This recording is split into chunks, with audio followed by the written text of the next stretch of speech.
picking up from our last discussion on the middle way, navigating uncertainty, and the absence of ultimate foundations, we now delve into how this plays out in the real world.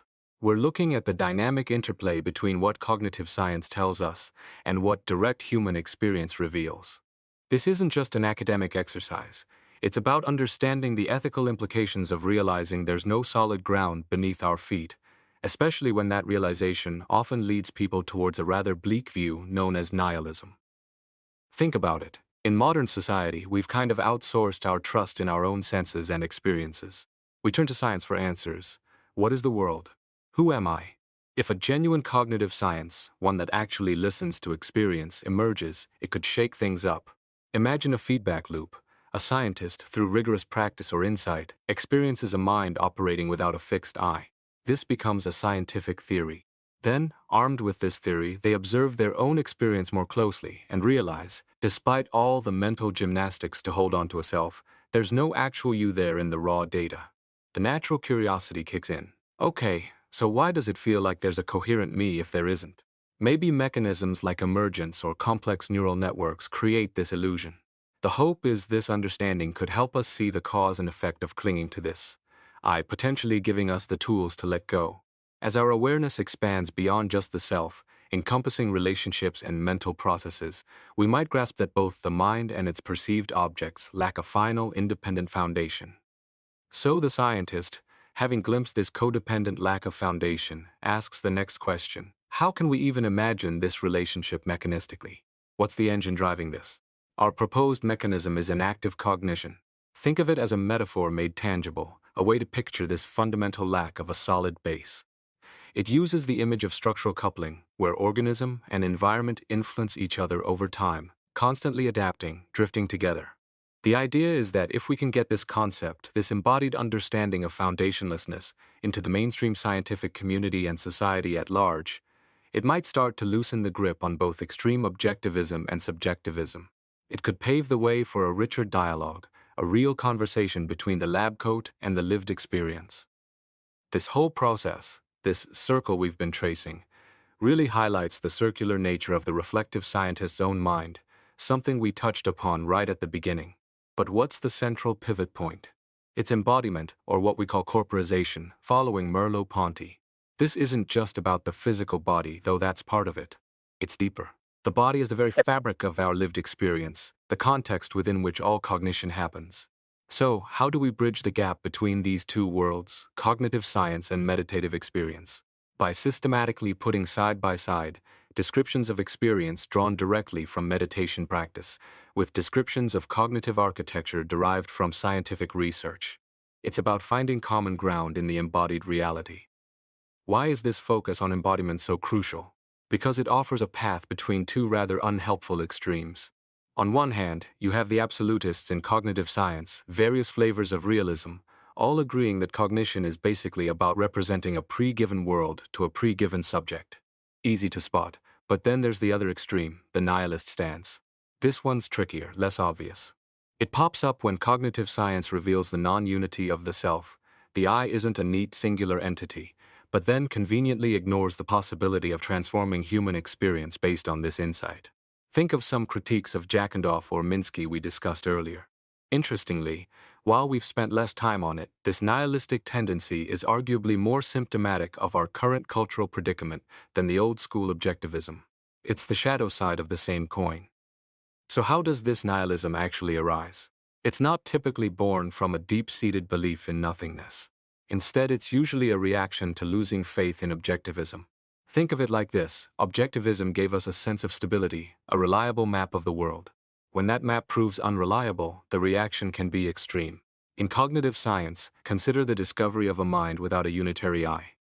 This forces the scientist to acknowledge that consciousness and identity don't provide the solid foundations for cognition they once thought. Yet, practically, we still need to function as if there's an effective I. The common reaction? The scientist shuts off the experiential part when doing science and ignores the scientific discovery when living life. The result? Confusing the absence of an objective metaphysical I with the complete non-existence of a practical, relative I that we navigate the world with. It's a classic case of mistaking the map for the territory and then throwing the map away when it doesn't fit. So both objectivism and nihilism, despite seeming opposite, are deeply intertwined. Where does nihilism truly originate? Right back at the source of objectivism. Remember our earlier discussions, chapters 4 and 6, about how our minds have a powerful tendency to latch on to stable patterns, even if those patterns aren't ultimately grounded. That's the root. Nihilism arises because, even when faced with the evidence of no solid foundation, we haven't let go of that ingrained attachment reflex.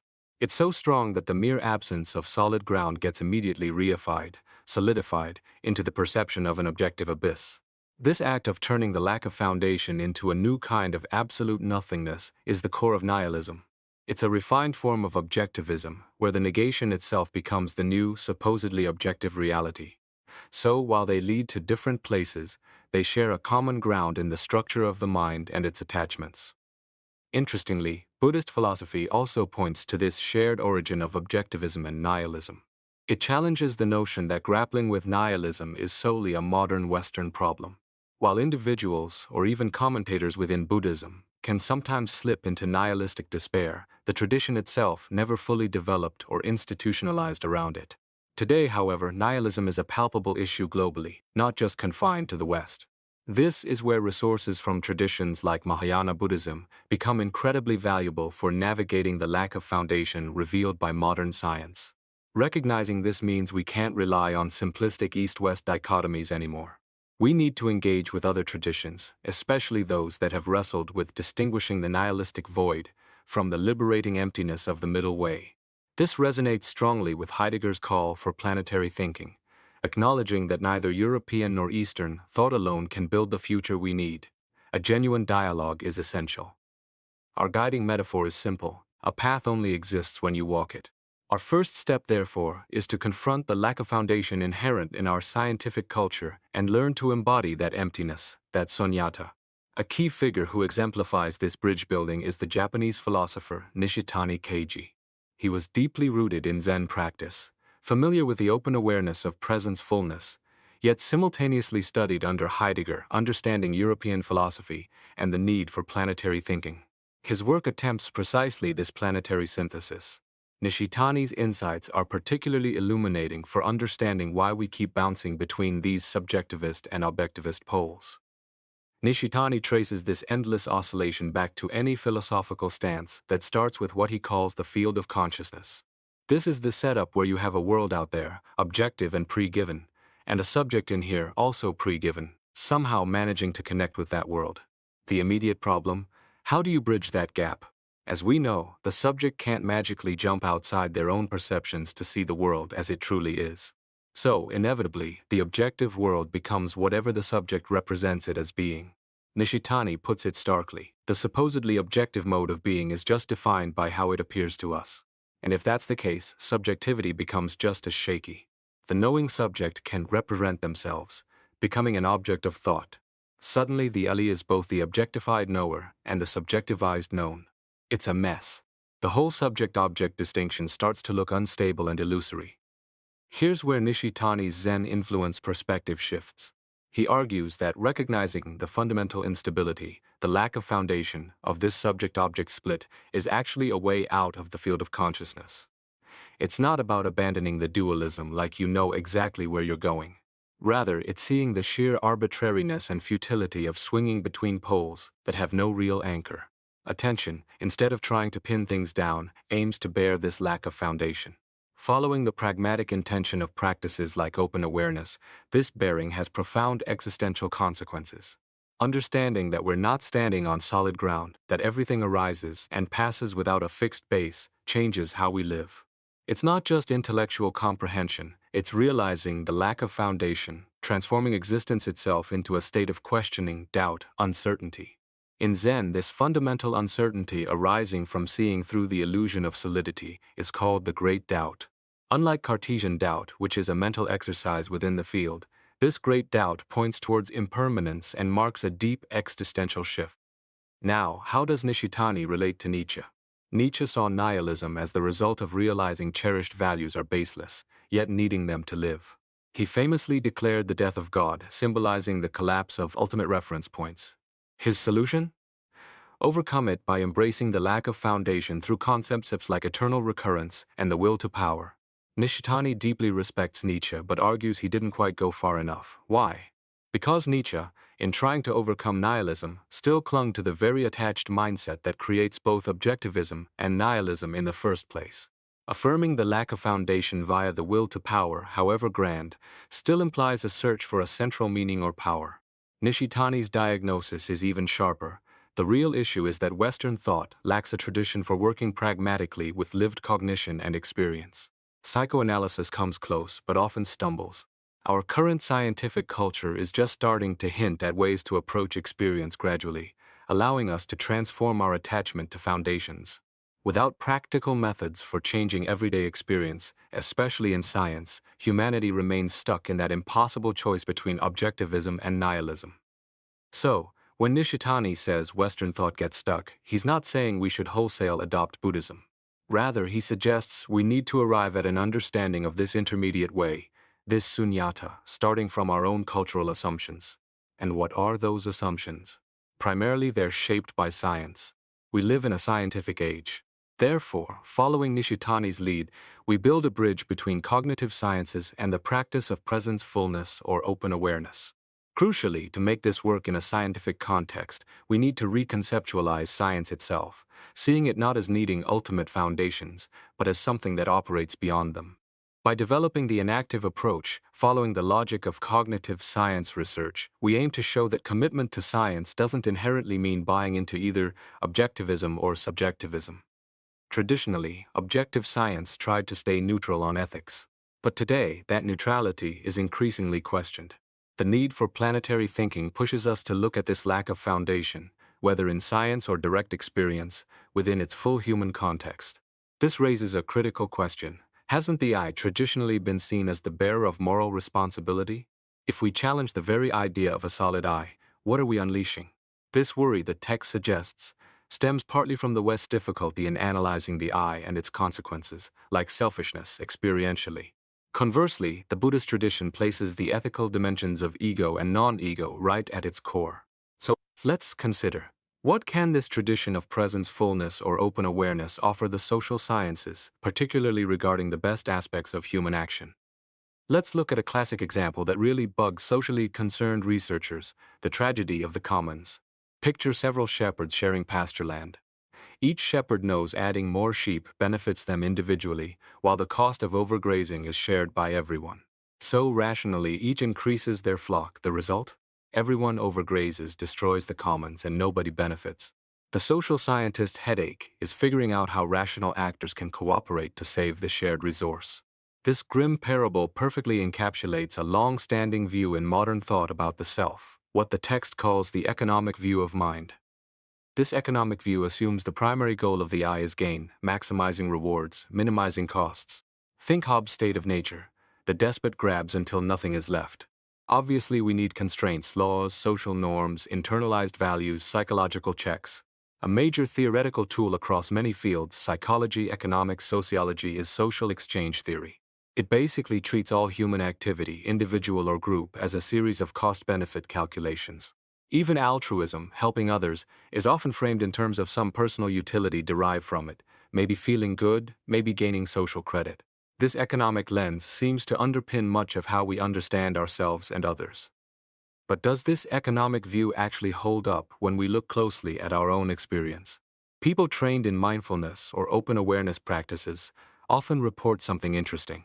As they become more alert, they sometimes notice the sheer extent of their own egoism, operating at increasingly subtle levels, purely transactional. They also start questioning whether this purely self-interested approach to life actually makes sense. Now, the text argues that this economic view aligns with the common, unexamined assumptions most people have. We see ourselves as territories with boundaries. The goal?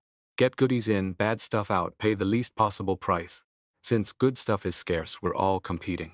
Cooperation happens, sure, but often based on shaky alliances. Even altruism feels conditional, help others but expect gratitude or reciprocity, otherwise you feel cheated. So, what does the alert, open approach, drawing from both mindfulness and inactive cognition, add to this picture of selfishness? Need someone to give it. Want love? Need someone to offer it. Want power? needs someone to submit. Even wanting things requires not already having them. Pleasure itself is relational. The point is, the I is always codependent, always already involving another. Therefore, the drive for self-interest is inherently directed both outwards, towards others, and inwards, towards the self that feels the need or desire. It's never truly solitary. What about people who seem incredibly self-absorbed, barely caring about others? Meditators suggest these individuals are often struggling, confusedly, to maintain a distinct sense of self while interacting with others. It's a tightrope walk. Win or lose, you feel like a separate I. If you don't win or lose, you feel lost, foundationless. Think of Hobbes' despot again. Even if he conquered everything, he'd quickly need a new obsession. Otherwise, he'd be miserable because he couldn't sustain that feeling of a solid self. And here's the link to nihilism. One can always turn that lack of solidity into a perceived solid ground by clinging desperately to the relationship, fueled by anxiety. For social sciences trying to explain selfish behavior, this is important. But even more crucial is what this open approach offers for transforming that egoism. If planetary thinking requires embodying the lack of foundation scientifically, then planetary building requires embodying interest in the other with whom we co-create worlds. The tradition of presence-fullness offers a path. Let's recap the journey. The student starts noticing the mind's constant clinging, moment by moment. This helps reduce the automaticity of usual thought patterns, leading to fuller presence and the realization there's no solid I in direct experience.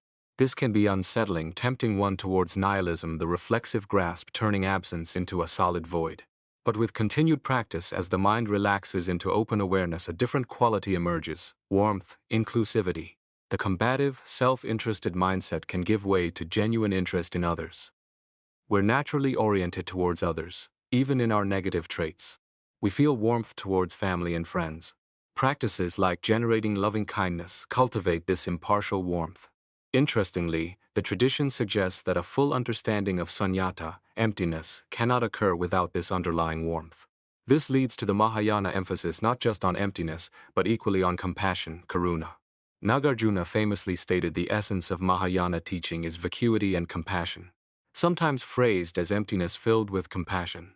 These two, sunyata and karuna, are seen as inseparable, like the two faces of a coin. Our natural impulse from this perspective is compassion, but it's often obscured by our habits of clinging to the I, like the sun hidden by clouds. But the journey doesn't stop there. Some traditions take another step, moving beyond sunyata and dependent origination to what's called the sunyata of naturalness. Up to now, we've focused on the negative aspects: no I, no self, no world, no duality, emptiness, lack of foundation. But Buddhists generally don't dwell on these negatives. They're seen as necessary preliminary steps to dismantle harmful attachment habits, but ultimately pointing towards a positive realization. The West, perhaps, enjoys discussing the Buddhist negatives, maybe as a way to talk about nihilism, but often struggles with or avoids the positive dimension. This positive aspect is tricky. It's described as having no solidity, impossible to grasp as a refuge for the I. It doesn't exist in the conventional sense, yet it doesn't cease to exist either. It can't be an object of thought or concept. We refer to it poetically: the blind man's vision, a lotus blooming in the sky. When conceptual mind tries to seize it, it finds nothing, experiencing only emptiness. It can only be known directly. This positive state goes by many names: nature of Buddha, non-mind, primordial mind, absolute bodhicitta, mind of wisdom, warrior mind, all goodness, great perfection, naturalness. Crucially, it's not separate from the world we experience. It is the world, our familiar, conditioned, suffering-prone reality, but experienced directly as the unconditioned supreme state. Its manifestation, its naturalization is compassion. Unconditional, fearless compassion. As one text puts it, when the reasoning mind stops clinging and attaching, one awakens to the wisdom with which one was born, and compassionate energy arises without pretense. What does unconditional compassion mean? Think about your usual helpfulness. It's often mixed with ego, needing recognition. True compassion, arising spontaneously when not trapped in habitual patterns, doesn't need feedback. It acts without anxiety about how the other responds. This is called supreme generosity, a transcendental quality. The Sanskrit term bodhicitta, often translated as awakened mind or heart, captures this. It's said to have two aspects. Absolute bodhicitta refers to that fundamental, ultimate state, the experience of sunyata's lack of foundation, or the sudden flash of natural wakefulness. Relative bodhicitta is that innate warmth towards the phenomenal world, said to arise from that absolute experience, manifesting as genuine interest in others' well-being, going beyond naive or self-serving compassion. Sometimes the order is reversed. Cultivating warmth leads to glimpses of the absolute. Practitioners don't get it all at once. They have glimpses that motivate further effort. A key step involves developing compassion towards one's own attachment to the I. Seeing your own clinging as a form of suffering and wishing you well is considered a form of self-friendliness. This expands awareness and interest outwards, fostering a less closed, less egocentric compassion. Another hallmark of this spontaneous compassion is that it doesn't follow rigid rules. It doesn't come from a textbook ethical system or even well-meaning moral advice. It reacts directly to the specific needs of the situation. Nagarjuna uses the analogy of a Buddha teaching according to students' capacity, telling some to restrain excesses, others to do good deeds, some to use dualistic thinking, others non-dualistic, and revealing profound truths whose essence is emptiness, which is compassion. Unrealized practitioners, of course, still rely on rules and exhortations. Many Buddhist ethical guidelines are designed to prepare the mind and body to approximate how genuine compassion would naturally respond. This resonates with recent psychoanalytic ideas about savoir-faire éthique, an ethical skill based on reacting appropriately to oneself and others as sentient beings suffering due to their attachment to the I. It's grounded in the ongoing question: how does the realization of no foundation ethically manifest as non-egocentric compassion? This compassionate action is also called upaya, skillful means. Skillful means implies inseparability from wisdom. Can we think of Buddhist ethical action as a skill, like learning to drive or play music? Perhaps analogous to Heidegger's ethical act, or the skill-based morality discussed by Heidegger and Dreyfus. Heidegger never really discussed ethics stemming from wisdom, nor did his system require eliminating egocentric habits. Meditation practice, planting good seeds, resembles skill practice, but the ultimate goal isn't just mastery of technique. It's to eliminate all habits so that wisdom and compassion arise spontaneously, like being born knowing the violin, practicing only to remove the obstacles preventing that natural virtuosity. Importantly, this compassion ethics has nothing to do with satisfying desires born from the attached mind. Only letting go brings true well-being. Nor does it justify asceticism. Material and social goods should be used as the situation demands. Historically, the middle way in Buddhism balanced between extreme asceticism and indulgence. The results of this alert, open learning path are profoundly transformative. Instead of being re-embodied moment by moment through struggle, habit, and the I, the aim is to be embodied through compassion towards the world. The Tibetan tradition even speaks of the five aggregates, the components of our conventional sense of self and world, transforming into the five wisdoms. This isn't about escaping the world or the aggregates. They are the basis for both the illusory I and the awakened wisdom. The method for transformation? Knowing the aggregates precisely as they are, empty of any egoistic foundation, yet intrinsically filled with unconditional goodness, the nature of Buddha, etc. So, how do we cultivate this expansive, compassionate attitude in our own culture? We can't just legislate it or preach it from rational norms. It needs to be developed and embodied through discipline that helps us abandon I-centered habits, allowing compassion to become spontaneous and sustained.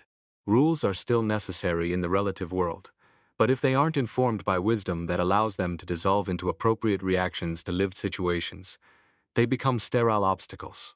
There's a hidden pitfall. Practicing meditation or contemplation solely for self-improvement can actually foster egocentrism. The strong conditioning makes us prone to grasp, possess, and boast about even the slightest insight. Unless these tendencies are transformed into a path of detachment leading towards compassion, grasping causes more harm than good. Better to be an ordinary person with beliefs than to grasp at experiences of foundationlessness without compassion. Words and concepts themselves are dangerous traps. They can easily become new objects of attachment, breeding ego. Masters warn against fixing perspectives as realities. Even our concept of inactive cognition needs caution. Practice is non-negotiable. It's not something you can do intellectually alone. Nothing substitutes for it. You can't just switch from one science to another and expect wisdom or ethics. Individuals must personally discover and transcend their own sense of I. So, why is this tradition of presence, fullness, and its ethics so vital for our modern world? Because we're living through a profound discovery of lack of foundation across science, humanities, society, and daily life. Most people see this as negative, a loss, leading to alienation, despair, nihilism. The usual response is to desperately seek a new foundation or cling to old ones. But the tradition of presence fullness points towards a radically different resolution.